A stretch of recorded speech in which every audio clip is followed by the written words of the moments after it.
Hello one and all, and welcome back. My name is Phil, aka Philadoxical, and today we're having a look at BouncyBoi in Puzzle Land.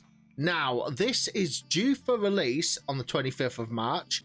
Luckily, thanks to Twin Sticks, we have got a little bit of an advanced preview, and I've been playing the hell out of this on Twitch.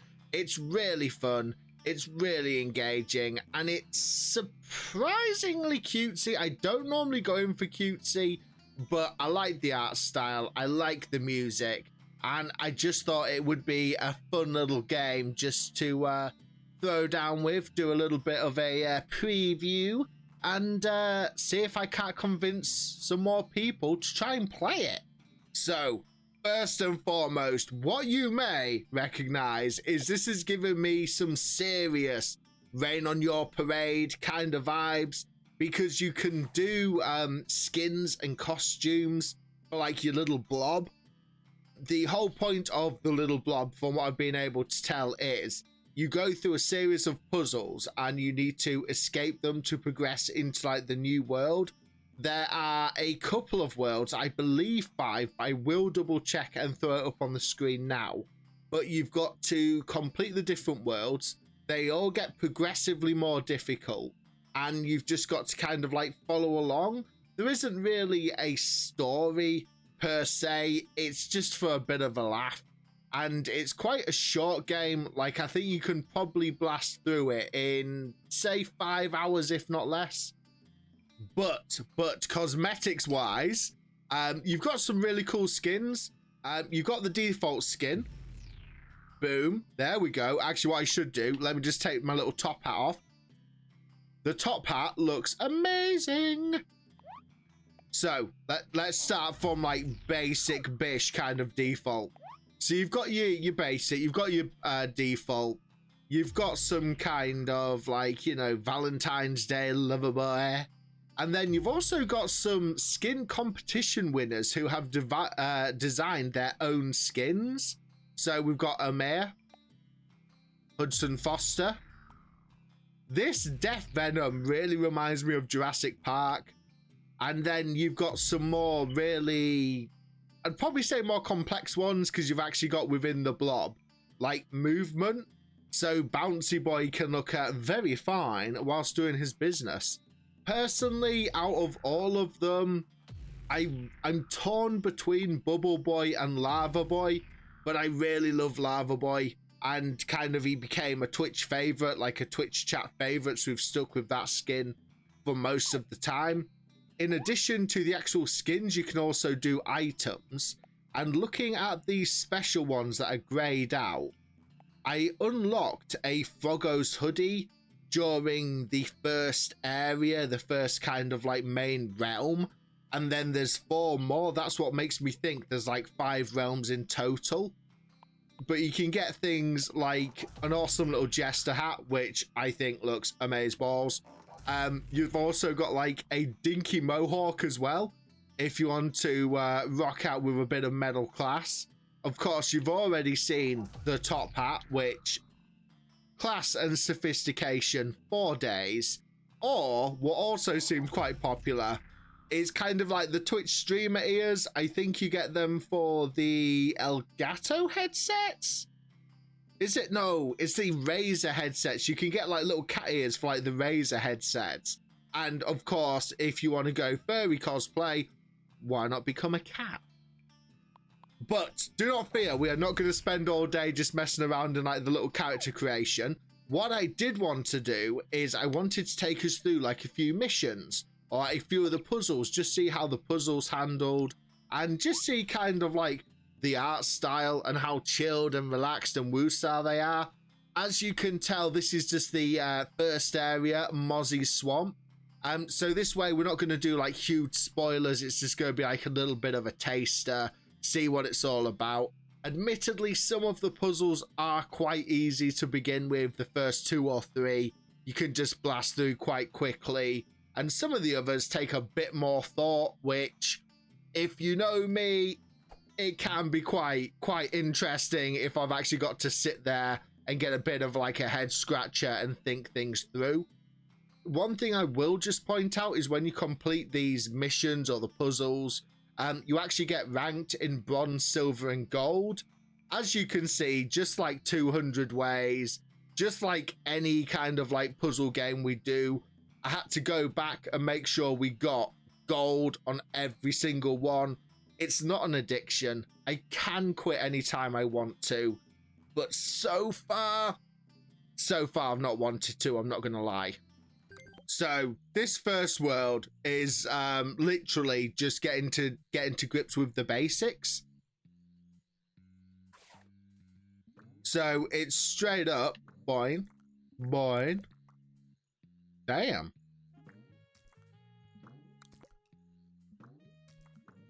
And to the end. It's basically straightforward, straight to the end. One thing you might have recognized though, or one thing you might have noticed, is when you jump on different tiles, the different tiles can have different responses. So say for example, the penultimate one when I was coming down, jump on it once and it spins the fence round, jump on it again and it spins the fence round again. So one of the things I found was really fun is you can actually block yourself in without realizing if you don't plan your moves. And the more moves it takes you to beat a puzzle, the lower your ranking. So you'll go from like, you start off on a gold, then you'll go silver and bronze. Oh, this is going to be another perfect example. So here, the only way to get across is via the bridge, obviously. So we're going to need to make it to the red flower. And then if you hit A, you do like a ground slam. Boom. To turn the bridge. So you've always got interactive versions and interactive elements of the maps that you've got to work with to ensure you can make your way all the way around. When it gets to later stages, you also start getting more, shall we say, hostile elements. Like you can get mosquitoes trying to get you. You can get weeds trying to block you. You get a frog that tries to eat you. But that frog also, if you let him kind of like suck on the top of your head, although it sounds weird, stick with me, you actually get a frog hoodie. Pros and cons. Now with this one, it's kind of looking like going forward would be the best bet. However, the yellow flashing square right in front of us, boom. The coloured flashing squares normally show you in advance the squares that are going to do something. So these can move elements of the map. They can move hostiles if there's a hostile on the map. And it's just kind of a way for you to plan in advance where you're going and what you're going to be doing. One thing I didn't realise until quite late on, though, is some of the things like the bridge here or the gates here, you can actually jump behind them. They're not taking up the entire square. So it's just a case of, again, exploration and finding your way around. It's quite fun, though, because even though in the beginning, when things seem difficult and you fail them, you always want to go back and do better.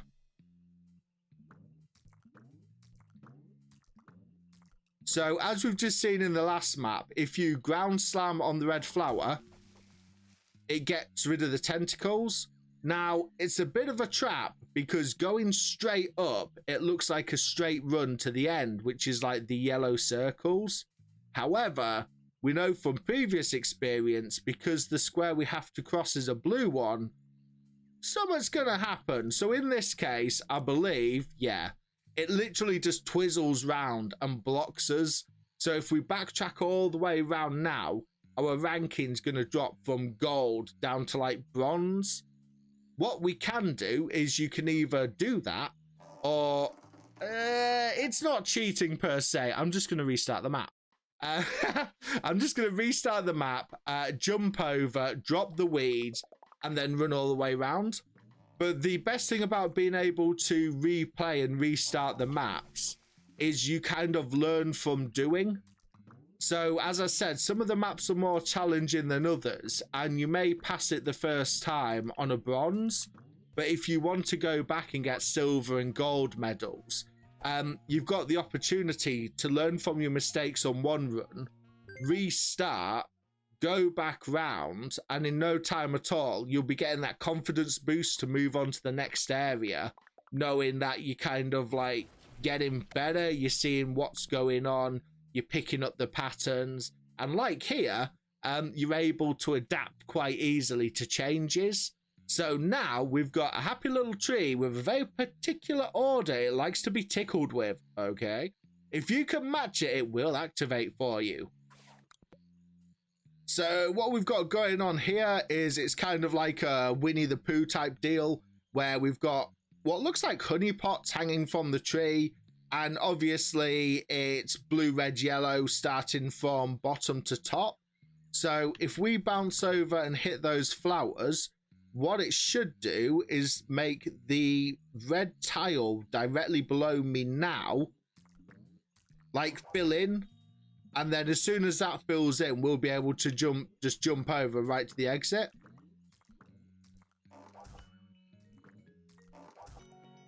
Boom, there we go.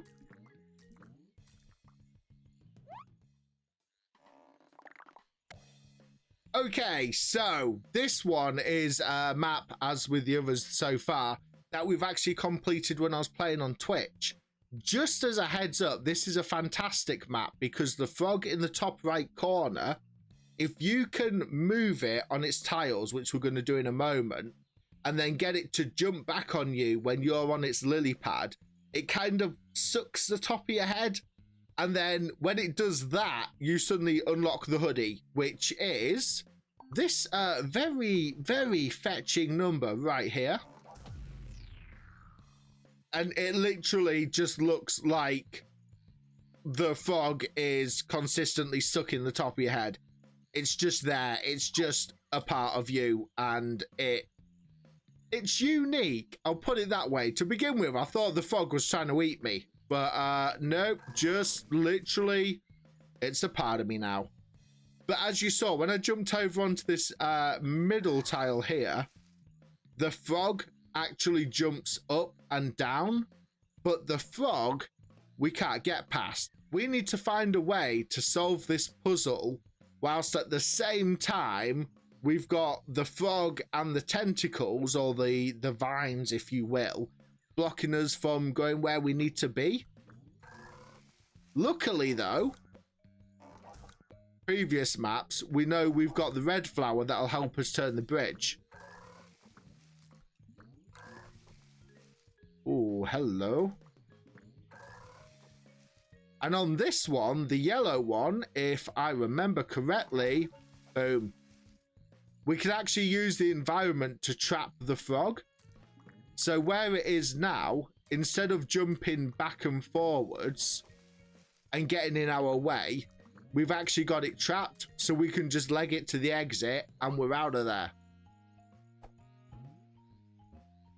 As I said, the fun thing is kind of like seeing the patterns, working the patterns out, and even though the game's very cutesy, very mellow, very relaxed, it does offer challenges. Like, for example, this one here. The mosquitoes are really annoying when I first came across them, because if you get within a tile's distance of the mosquito, what they do is just pick you up and take you all the way back to the beginning. So if I intentionally jump there,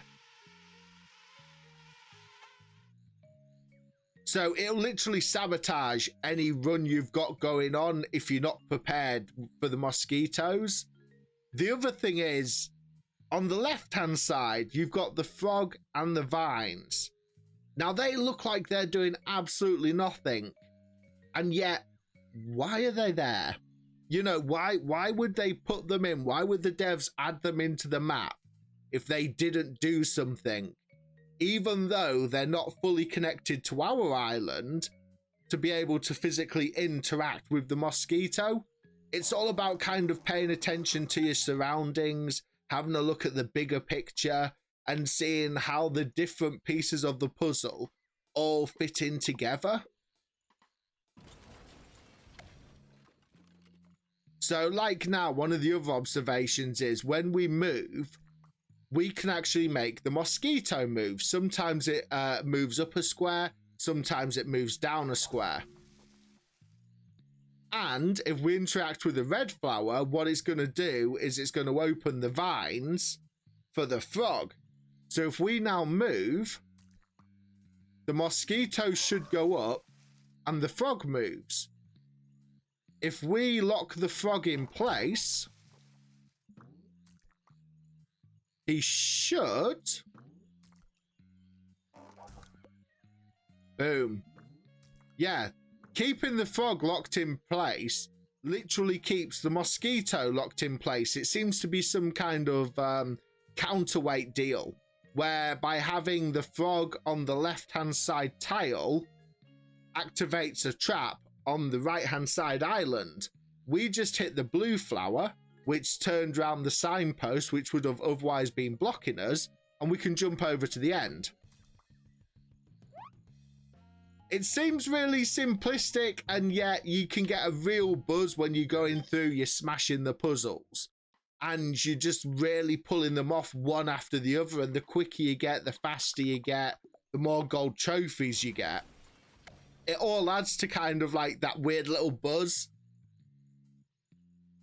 This one, again, a brand new mechanic, is we're now separated from the left island and the right island. However, where we need to be is on the right-hand side. If you go over and interact with the flower, the mosquito will very kindly come along and pick you up. However, it will also bounce us back again because we're going to be consistently one tile next to it. So what you've got to do is work out how to move the mosquito. So say, for example, just jumping backwards and forwards between these two tiles next to me, we've managed to jump the mosquito all the way up. And then because that's all the way up in the corner, we can start navigating around again. And by the time we get to where we need to be, that's well out of the way. We can just run round it and away we go. Now, admittedly, this is as far as we've currently got. I've played it on Twitch as part of Indie Sundays, which is where we showcase indie games, play them, and especially with the puzzlers, I like to get chat involved. And we kind of figure out the puzzles together. Admittedly, it's normally a lot quicker, but it's fun, it's a laugh, it gives us a chance to chat and interact. So the next two, I'm going in completely blind. I've never seen these, I've never done them before, and I just hope I do not make a complete ass out of myself. If I do, I will have to edit it out. It's important to remember how many turns it takes for Froggo to jump. This will help you plan your way. So Froggo is literally the frog, because we're BouncyBoi, we're the little blob. We need the frog to help us out here. But we've got the vines on our right-hand side that are blocking us from the exit. But it doesn't look like the bridges rotate. So what we're going to have to do is find a way to get the frog, potentially, to help us drop the vines. Oh, the bridges do move. That might be a problem. Okay, was not expecting that. Oh, okay. So if we... Aha. Right, so no matter what we do, we can't get the frog at the moment to bring down the vines for us. So what we might need to do is work our way across and find a way, perhaps the second red flower on the left, work out a way to do it ourselves.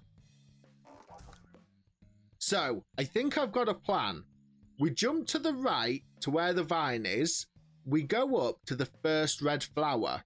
At the first red flower, we align the bridges so that we can get over to the frog. And then from there, get to the second flower. If I time it right, we should be able to get off that island before the frog traps us again. So bear with me, I will hopefully be about to show you what I mean.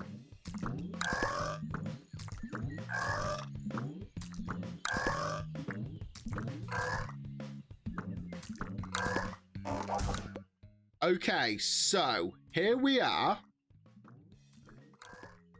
Okay, we're down, and I can now jump across. The islands have disappeared. The bridges in the middle are stationary because they're controlled by the flower. In the top right corner, you can see BouncyBoi with 3 stars. We're still on a gold ranking by the looks of it.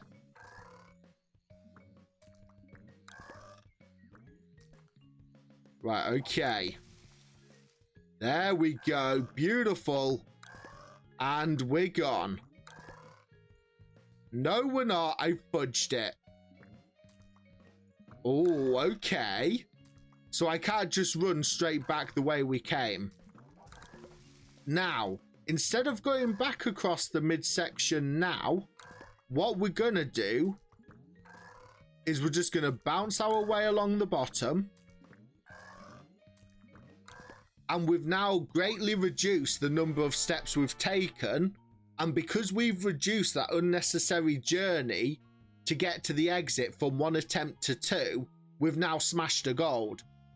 That's it. It's just kind of planning your route, picking where you want to go, how you want to do, how to overcome the obstacles in advance.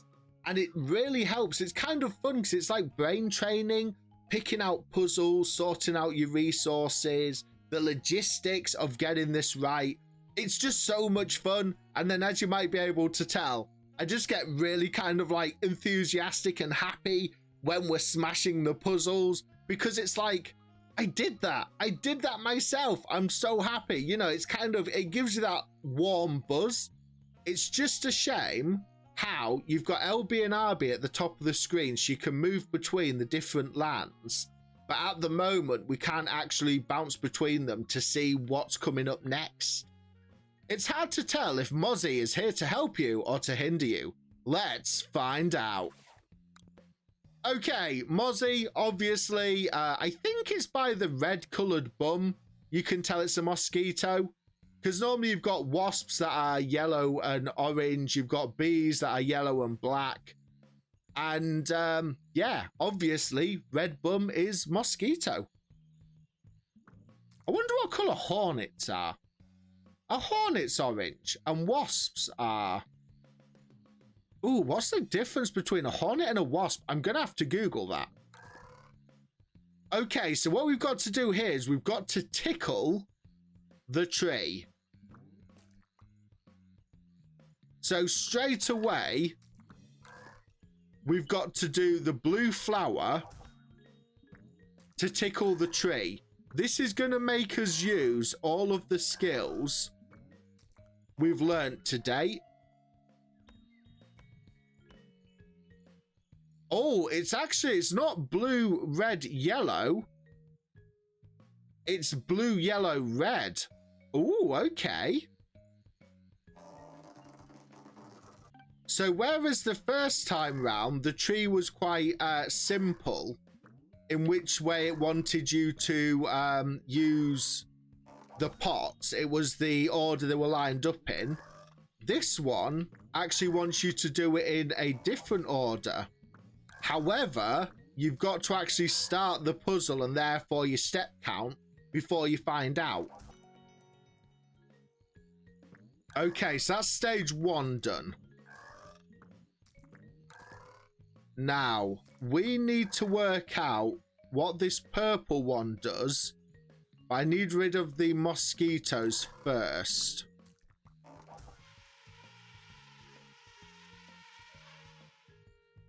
Okay, the purple flower attracts the mosquitoes, which just let us move across to the exit. That was pretty straightforward. Absolutely no complaints from me there. And that is the entire Mozzie swamp completed. Oh, should we have a cheeky look at what's next? I think we should have a cheeky look at what's next. Okay, Crystal's Cave is the next area, kind of like the second realm we can get into.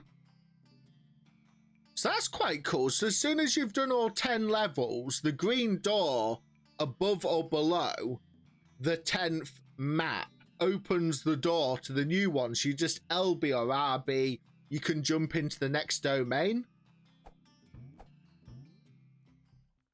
This looks very nice. I just love the art style. It's really bright, it's really colourful, it's really attractive. And even though we've moved realm, I still really like the music. It's a different type of music, but it's very chilled and very relaxed. The only problem we've got now is a brand new hazard. The brand new hazard is when we jump on certain rocks or certain tiles, probably the one to the right hand side that's shaking, it's going to collapse from right under us.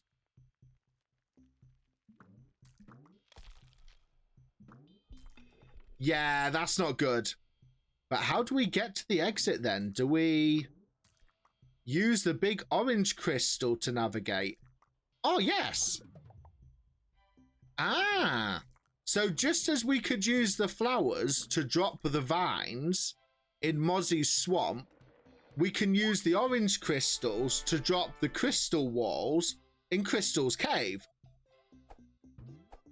So it's similar, well, it's not similar mechanics, it's identical mechanics, just with a different skin or a different design on the element you've got to use.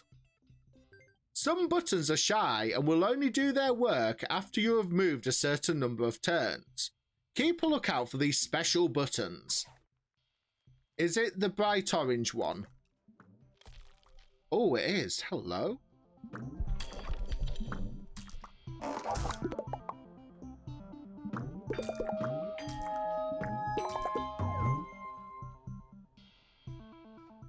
Ah, okay.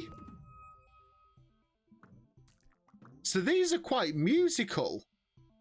The only thing is, because I've jumped around in a circle, you may see in the top right, we've actually dropped from 3 stars to 2, which means we've dropped from gold to silver. But as we're moving around the tiles, there's kind of like musical keys. And it's the musical key that was making the crystals rise and fall. Unfortunately, now the crystals have all risen and blocked me off from where I need to be.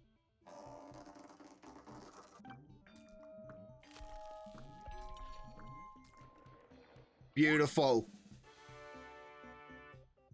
Again, the first time in was kind of like exploratory, having a look, seeing what happened, the different elements of the map, the finding out the musical tiles and how they tied into everything. And then from there, just restart, pull together everything you've learned, and you can quite easily navigate around again and finish off with your gold. However, one thing I must just amend is I think we need a mohawk. Okay, there we go. We are ready to greet our brand new friend. So, Batty kind of looks like a Crobat out of Pokemon. I'm not sure if that's going to be like copyright infringement, but it looks pretty cool. And he seems to be quite happy, just like dancing away in the top corner. Right, we've got, ooh, 2 flashing tiles. And Batty, that's how we make Batty move. Oh, that's how we make Batty disappear. I can't jump on Batty though. Ah, hello.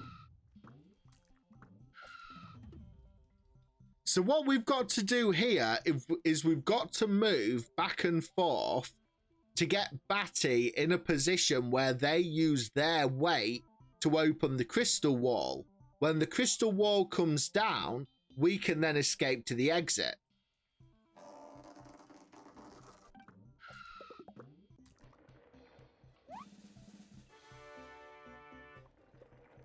Oh god, okay, so here we've got a series of rock formations and what looks like a bridge in the middle.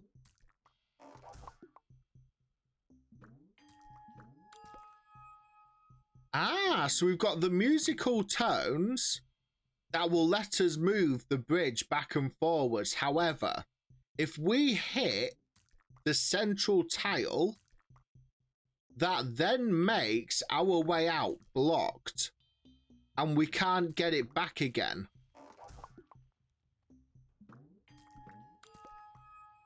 by just jumping on the exact same tile. So it's going to be one of these two that solidify it again. But if I jump back on the middle, will that get rid of it? Yes. Oh, this is going to be annoying.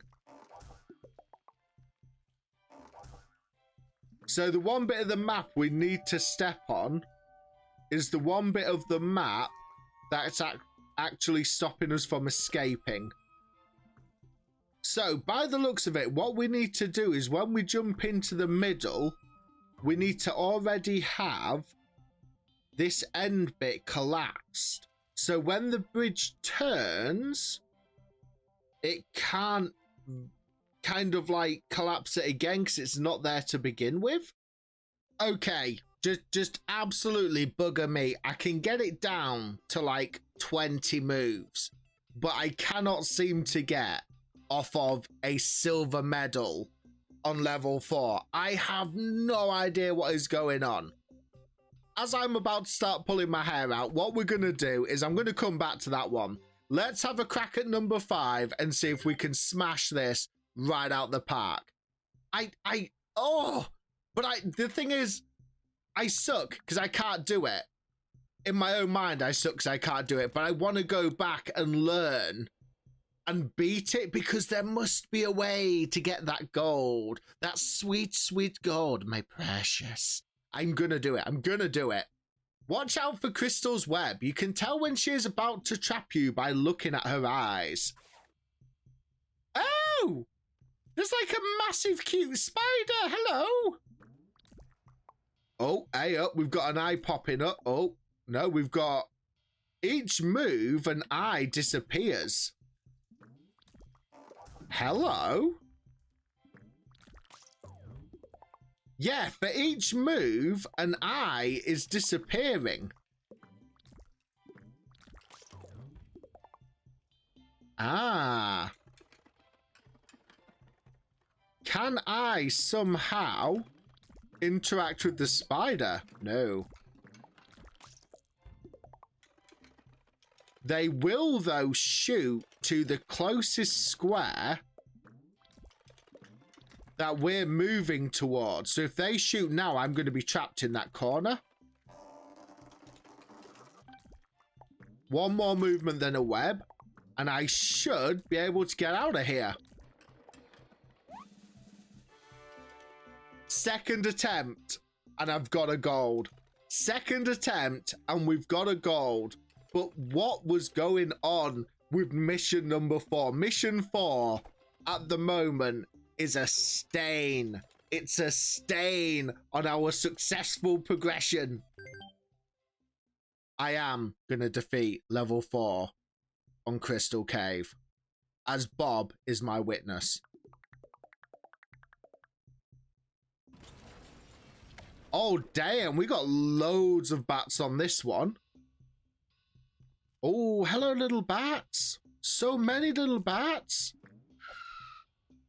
Oh, okay. So the middle, very middle tile gets them to cross the entire map.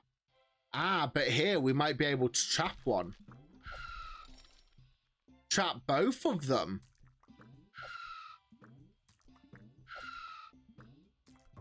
Ah. Ah, but when I've bounced round, I can trap them and get them to turn. The only thing is the crystals on the far side have also popped up and barred my exit.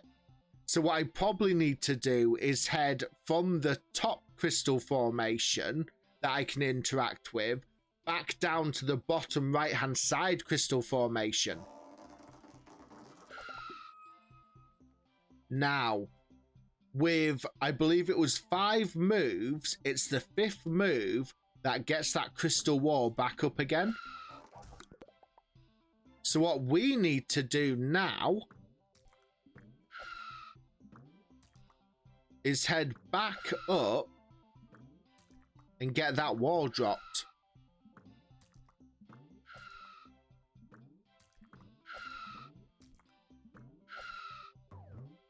Ah, now I can't go back to the other crystals because here we've got ourselves caught where we can't get the bat in the top to move out the way.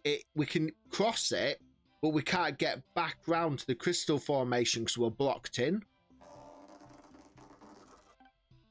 Okay, so the main point of this has been to actually trap the bats and to stop the bats flying around and getting in your way. The only thing is, though, I can't seem to get past silver and bronze for level 6. It's, oh, well, I can't even get to silver. I've only got bronze at the moment. Oh, this is good. This is good because I want to go back. I want to do better. I want to try harder. But I'm just sat here thinking, how can I do it with the minimum amount of moves to make this happen?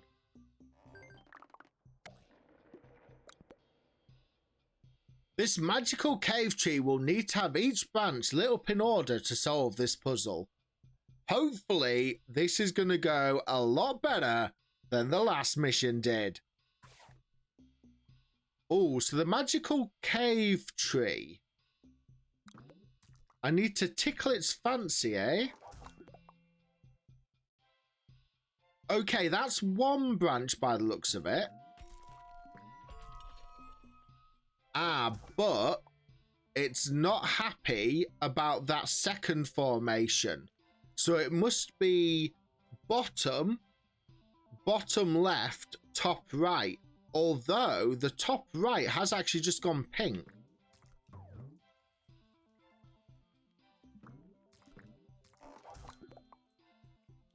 Ooh, okay. And within too many moves, it'll suddenly just like despawn all of its magical orbs. So because I've made so many moves that were incorrect, it's just kind of despawned the lights that we'd got to spawn before.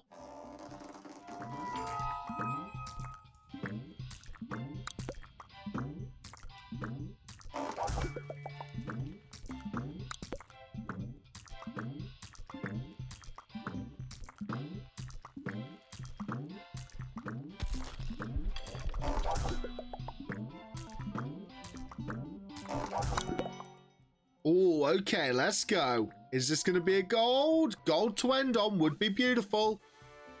Beautiful. Okay, I honestly do not understand how some of these missions that I would say are the most complicated are so easy to do. And other missions that look like they're the easiest to do are so complicated to finish. It's mind-boggling, but at the same time, as I said, I've got that enthusiasm, the energy where I just want to go back and solve them. And I think I might just do an entire video where I smash level 4 and 6. I think that is the only thing I can do, is an entire video dedicated to Crystal's Cave, level 4 and 6. However, for now, people, I think that is where we might end this little look at BouncyBoi in Puzzle Land. As I said, this is actually coming out tomorrow. This is coming out on the 25th of March. I'll put a list of all the platforms up on screen now that it's coming out on. And it's awesome. A big thank you to Twin Sticks for letting me have an early play. They sent me a key over, said, do you want to have a look? Maybe do a review, maybe play some on stream, which is why I've got an early copy, just for full disclosure. But even though it's a review key, I really like it. I like the art style. I like the music. I like the challenge curve. As I said, what seems simple and straightforward is often the most mind-bending and challenging. And what you expect to be the most challenging isn't. And it just completely flips you upside down. But sometimes the little victories, the small wins, is what you need to keep pushing on and getting more of these puzzles done. Personally, I have played this for, oh god, a few hours, I think. Okay, so personally, I have played this between Twitch and this video for 3 hours and 10 minutes. And I must say, I'm really liking it. I am really, really liking it. I've made it harder on myself specifically going. I really, really, really want to go in for all the gold medals. I mean, achievements for days if you do. But you can play it however you want. You can get bronze, silver, gold. You don't even have to think about going for medals. Just like the satisfaction of completing the puzzles will be enough for a lot of people. But all in all, yeah, I really like this, and I'm going to play more of it, probably this Sunday on Twitch. For now though, I hope you've seen enough to think, oh, I might actually give that a little go myself. Maybe try it out, see how far you get. You sure as hell gonna smash my time. If anyone does complete Crystal's Cave levels 4 and 6, allow me to give you a round of applause straight away, because you're my hero, yo. You're my hero. But now though, whatever you decide to do, I hope you have a fantastic day and a good time gaming.